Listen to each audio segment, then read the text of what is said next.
I played John Sculley, who Steve brought in to kind of run the business side of what he was doing, and he made John a very attractive offer.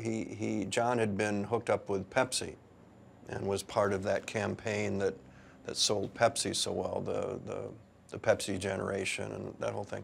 And so Steve really liked John's marketing genius and brought John in to kind of, you run that side of it, I'll be the visionary. And when it was that, it was terrific. It was like a bromance. They really enjoyed each other, and I think for John, the excitement of as Steve had put it, you can put a dent in the universe, you can change the world with me, and you want to come along for the ride. And it was a great ride until it wasn't.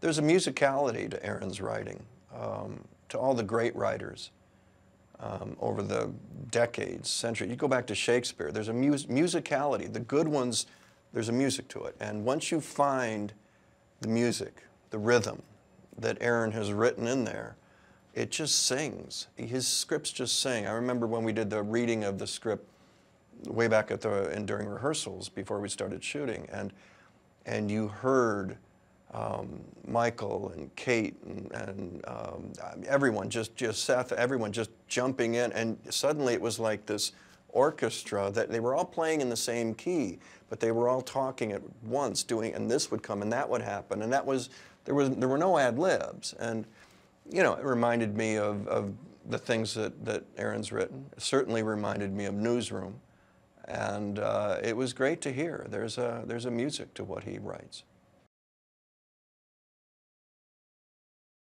It was a very smart decision to set it the way Aaron did. It's pretty much in 3 different launches, and at 3 different times, 3 different products.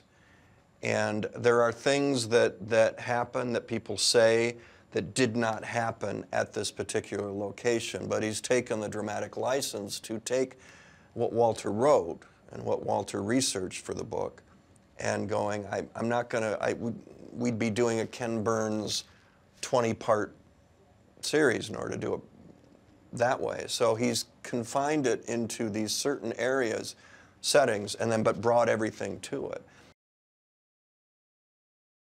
There was an emotional attachment for Sculley. He's not just a cold-hearted CEO. He's a guy that really liked changing the universe with Steve Jobs and did what he thought was right for business decisions, and that became a betrayal of Shakespearean proportions to Steve. That was just a sound business decision. From what I read, Steve was a great salesman, and he sold Sculley on this. And it was attractive, it was sexy. There was nothing, as he said to John, he said, you know, aren't you tired of selling sugar water? You get a chance to change the world. And you know, Sculley, yeah, I could.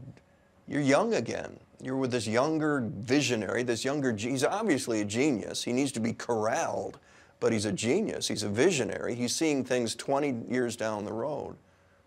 That's one thing Sculley said later. He goes, a genius is someone who sees 20 years down the road right now and knows how to get there.